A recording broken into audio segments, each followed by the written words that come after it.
నమస్తే, welcome to #you. నేను మీ Rajesh. So ఇవాళ బీహార్ ఎన్నికలు రాబోతా ఉన్నాయి.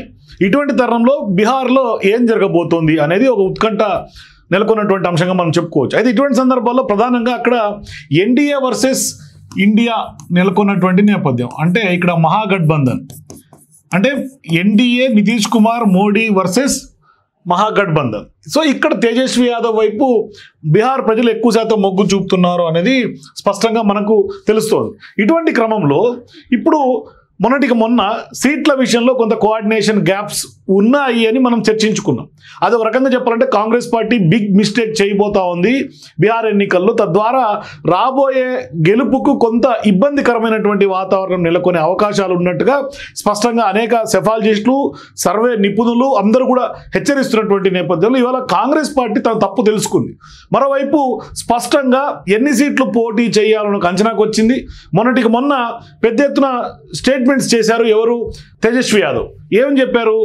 మేము అవసరం అనుకుంటే అన్ని నియోజకవర్గాల్లో పోటీ చేస్తాము అని. సో ఇటువంటి సందర్భాల్లో ఇండియా కూటమిలో కూడా అంటే మహాగఠబంధన్లో కూడా చీలికల దిశగా అడుగులు పడబోతాయన్న అనుమానాలు దేశవ్యాప్తంగా ప్రజల్లో వచ్చినాయి. ఆ దిశగా చర్చలు జరిగినాయి. అయితే ఇప్పుడు కాంగ్రెస్ పార్టీ ఇప్పుడు ఆ మిస్టేక్ నుంచి కొంచెం సవరించుకొని గేమ్ చేంజర్స్గా ఉన్నటువంటి ప్రియాంక గాంధీ, రాహుల్ గాంధీని రంగంలో దింపుతూ, మరోవైపు సీఎం రేవంత్ రెడ్డి కూడా ఇప్పుడు అక్కడ రంగంలో దింపుతూ కొంత గెలుపు వ్యూహం మీద దృష్టి పెట్టినట్టుగా మనకు కనిపిస్తుంది. సో ఇటువంటి క్రమంలో బీహార్లో ఇప్పుడు ఇండియా కూటమి సీఎం అభ్యర్థి పైన కొంత సస్పెన్స్ ఉండింది. అంటే ఇప్పుడు ఫేస్ ఆఫ్ ది మహాగఠబంధన్ ఎవరు అన్న చర్చ జరుగుతూ ఉండింది. కానీ ఇప్పుడు face of the Mahagathbandhan fix అయిపోయింది. ఆర్జేడీ నేత తేజస్వి యాదవే సీఎం అభ్యర్థి అని కాంగ్రెస్ పార్టీ నాయకులే ప్రకటించారు. సో ఇప్పుడు తేజస్వి యాదవ్ ఇప్పటికే అబౌవ్ 30% ఉన్నటువంటి నేపథ్యంలో సీఎం అభ్యర్థి ఆయన అని కాంగ్రెస్ పార్టీ నాయకులు చెప్పేశారు. సో ఎన్నికల ఫలితాల తర్వాతే సీఎం ఎవరో తేలుతుందని ఇన్నాళ్ళు అంచనా వేసినటువంటి చాలామంది నాయకులు, కాంగ్రెస్ పార్టీ నాయకులు ఇప్పుడు మనసు మార్చుకొని తేజస్వి యాదవ్ పైనే తేల్చి చెప్పేశారు. సో ఇప్పుడు తేజస్వి యాదవ్ సీఎం అభ్యర్థిత్వం పైన ఎలాంటి అభ్యంతరం లేదని బీహార్ కాంగ్రెస్ స్పష్టంగా ఒక ప్రకటన రిలీజ్ చేసింది. సో ప్రస్తుతం బీహార్ అధికార యాత్రలో ఉన్నటువంటి తేజస్వి యాదవ్ 5 రోజుల పాటు యాత్ర కొనసాగింది. అట్లాగే జహనాబాద్, నలంద, పాట్నా ఇట్లా కొన్ని జిల్లాల్లో ఆయన పర్యటించారు సీరియస్గానే. సో ఆయన కూడా ఇప్పుడు యాదవ్ ఓట్ బ్యాంక్ని కన్సాలిడేట్ చేసే క్రమంలో ఉన్నారు. సో ఇప్పుడు సీఎం నితీష్కి పట్టునటువంటి జిల్లాలో ఆయన పర్యటిస్తున్నారు. గతంలో రాహుల్ గాంధీ ఓట్ అధికార యాత్రలో తేజస్వి పాల్గొన్నటువంటి సందర్భం మనం చూసాం. సో ఇప్పుడు ఈ యాత్రలో కాంగ్రెస్కు మైలేజ్ వచ్చిందన్న భావనలో ఉన్నటువంటి తేజస్వి యాదవ్ ఒంటరిగానే యాత్ర చేపట్టినటువంటి సందర్భం. అవసరమైతే అన్ని స్థానాల్లో పోటీ చేయడానికి కూడా ఆర్జేడీ సిద్ధంగా ఉందని సంచలన వ్యాఖ్యలు చేసినటువంటి నేపథ్యంలో ఇప్పుడు కాంగ్రెస్ పార్టీ ఒక మెట్టు దిగి ఆ వ్యాఖ్యలు ఒక రకంగా చెప్పాలంటే కాంగ్రెస్ను కలవరబెట్టాయి. దీంతో బీహార్ కాంగ్రెస్ పార్టీ నాయకులు డ్యామేజ్ కంట్రోల్కి దిగినటువంటి నేపథ్యం. ఇండియా కూటమి అంటే మహాగఠబంధన్ సీఎం అభ్యర్థిగా తేజస్వి యాదవ్ ఉంటారనే ప్రకటన విడుదల చేశారు. దీంతో ఇప్పుడు కూటమిలో సీఎం అభ్యర్థి రచ్చకు పులి స్టాప్ పడినట్టుగా భావించవచ్చు. సహజంగా ఏ కూటమి ఎన్నికల్లోకి వెళ్ళినా ఆ ఫేస్ ఆఫ్ ది కూటమి ముందుగానే ప్రకటించే అవకాశం లేదు. ఇటు ఎన్డీఏ కూడా ఇప్పటిదాకా ప్రకటించాలి. కానీ ఇక్కడ తేజస్వి యాదవ్ స్పష్టంగా చెప్పేశారు. బీహార్ అధికారిక యాత్రలో కాంగ్రెస్ హైకమాండ్ పై తీవ్ర ఒత్తిడి పెంచినట్లుగా స్పష్టంగా రాజకీయ నిపుణులు, పరిశీలకులందరూ కూడా భావిస్తున్నారు. అటు ఎన్డీఏ కూటమి సీఎం అభ్యర్థిగా కూడా నితీష్ కుమారే ఉంటారన్నది బీజేపీ నాయకులు ఇప్పటికే ఒక వాళ్ళ అడుగులు బట్టి క్లారిటీ వస్తోంది. త్వరలో బీహార్ అసెంబ్లీ ఎన్నికల నోటిఫికేషన్ విడుదలయ్యే అవకాశాలు ఉన్నాయి. గెలుపు పైన అటు ఎన్డీఏ ఇటు ఇండియా ఇద్దరు కూటములు కూడా కొంత ధీమాతోటే ఉన్నారు. అంటే ఆల్మోస్ట్ కేవలం 1% టగ్ ఆఫ్ ఫైర్ నడుస్తుంది అక్కడ.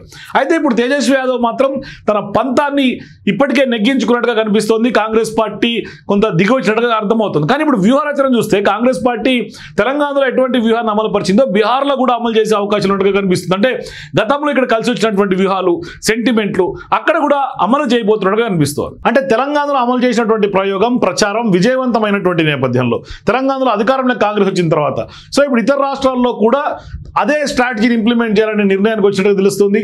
బీహార్లో మొత్తం 243 స్థానాలు ఉన్నాయి. సో ఈ 243 స్థానాల్లో బీజేపీ భాగస్వామ్యంతో ఉన్నటువంటి ఆర్జేడీ అధికారంలో ఉంది. అయితే ఈ నెల 24న కాంగ్రెస్ అత్యున్నత ఒక నిర్ణయాత్మక మండలిగా ఉన్నటువంటి వర్కింగ్ కమిటీ సమావేశం కూడా బీహార్ రాజధాని పాట్నాలో నిర్వహించాలనే నిర్ణయానికి కూడా కాంగ్రెస్ పార్టీ వచ్చింది. సో ఇప్పుడు ఈ అంటే ఈ సిడబ్ల్యూసీ సమావేశానికి కాంగ్రెస్ పార్టీ అగ్రనాయకులు సోనియా గాంధీ, ఏఐసీసీ అధ్యక్షులు మల్లికార్జున ఖర్గే, లోక్సభ ప్రధాన ప్రతిపక్ష నేత రాహుల్ గాంధీ, ప్రియాంక గాంధీ, మాజీ స్పీకర్ మీరా కుమార్తో సహా కాంగ్రెస్ పార్టీ వర్కింగ్ కమిటీ సభ్యులు, అన్ని రాష్ట్రాల ముఖ్యమంత్రులు, పిసిసి అధ్యక్షులు, సిఎల్పి నాయకులు అందరూ కూడా బీహార్కి తరలి వెళ్లే అవకాశాలు స్పష్టంగా ఉన్నాయి. అంటే సిడబ్ల్యూసీ మీటింగ్ అంటే కాంగ్రెస్ లో అంత క్రియాశీలకమైనటువంటి మీటింగ్. సో ఈ నెల 24న బీహార్లో కాంగ్రెస్ అభ్యర్థుల తొలి జాబితా కూడా ప్రకటించే అవకాశం ఉంటుంది. అది కూడా సిడబ్ల్యూసీ నిర్ణయం తర్వాత. అంటే 38 మంది అభ్యర్థుల లిస్టులు కూడా ఇప్పటికే ఒక కొలికి వచ్చినట్టుగా సమాచారం. ఫస్ట్ లిస్ట్ 38 మందితో రిలీజ్ కాబోతోంది. బీహార్లో ఆర్జేడీతో పొత్తులో భాగంగా పోటీ చేస్తున్నటువంటి కాంగ్రెస్ కు ఆల్మోస్ట్ 76 సీట్లు ఇచ్చేందుకు ఒప్పందం జరిగే అవకాశం ఉందని కూడా ప్రాథమిక అంచనా. అంటే ఇందులో 76 పోటీ చేస్తుంది. 38 లిస్టుని ఫస్ట్ లిస్ట్ ప్రకటిస్తుంది కాంగ్రెస్ పార్టీ.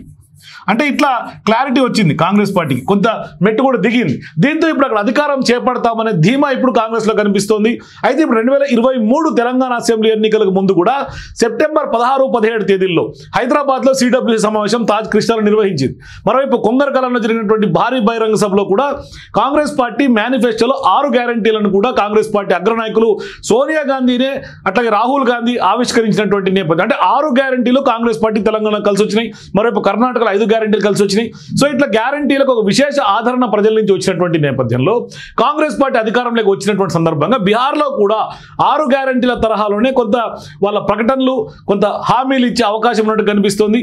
26న మెదిహోరీలో తొలి ర్యాలీ ఇప్పుడు ఈమె ప్రియాంక గాంధీ పార్టిసిపేట్ చేయబోతున్నారు. సో ఇప్పుడు బీజేపీ ఎన్డీఏ కూటమికి కంచుకోట అయినటువంటి ప్రాంతాల్లోనే ప్రియాంక గాంధీ తిరిగే అవకాశాలు ఉన్నాయి. అంతకుముందు పాట్నాలో కాంగ్రెస్ పార్టీ వర్కింగ్ కమిటీ సమావేశం కూడా చాలా కీలకంగా మారబోతోంది.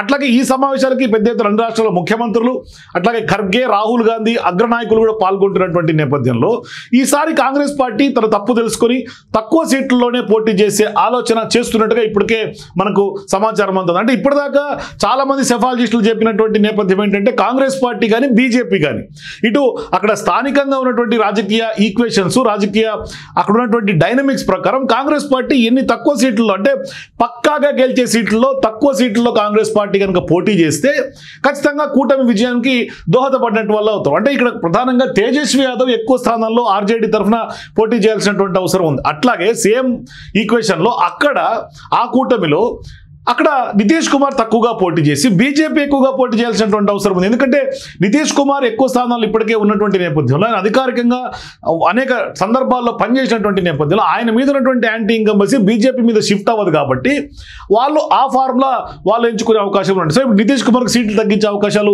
ఆ కూటమిలో కనిపిస్తుంది. ఇక్కడేమో కాంగ్రెస్ పార్టీ ఇప్పుడు ఎప్పుడైతే తేజస్వి యాదవ్ నేను ఒంటరిగా 243 స్థానాల్లో పోటీ చేస్తానని ఒక ప్రకటన చేశారు, తద్వారా కాంగ్రెస్ పార్టీ ఒక రకానికి కలవరానికి గురైంది.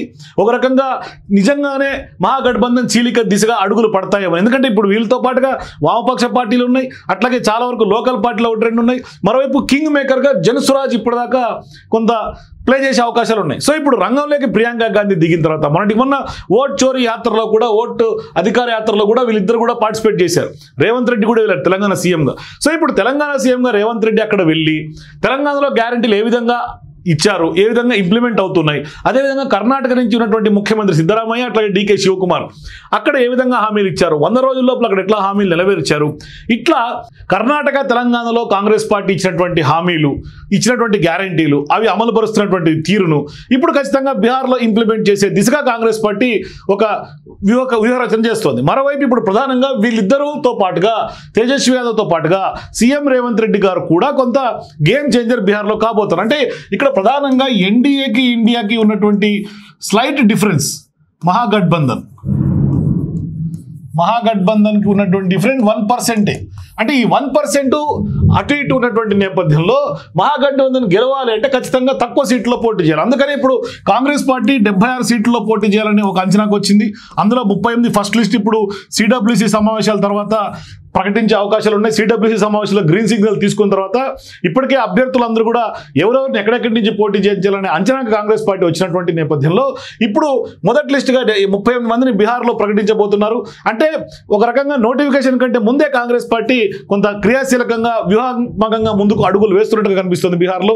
సో మొత్తం మీద అక్కడ అధికారమే ఎజెండాగా ఖచ్చితంగా ఒక పకడ్బందీ వ్యూహ రచనతో కాంగ్రెస్ పార్టీ కొంత రంగంలో దిగుతోంది. మరోవైపు ఖచ్చితంగా సీఎం అభ్యర్థిగా తేజస్వి యాదవ్ను తెర ముందుకు మహాగఠబంధన్ కూటమి నాయకులు నిలుపుతున్నటువంటి పరిస్థితి ఇప్పటికే కాంగ్రెస్ పార్టీలో పేచీలు లేకుండా ప్రకటించినటువంటి సందర్భం మనకు కనిపిస్తుంది. సో మొత్తం మీద ఎటు తిరిగి బీహార్లో అధికారం చేజిక్కించుకోవాలన్న లక్ష్యంతో కాంగ్రెస్ పార్టీ ముందుకెళ్తుంది.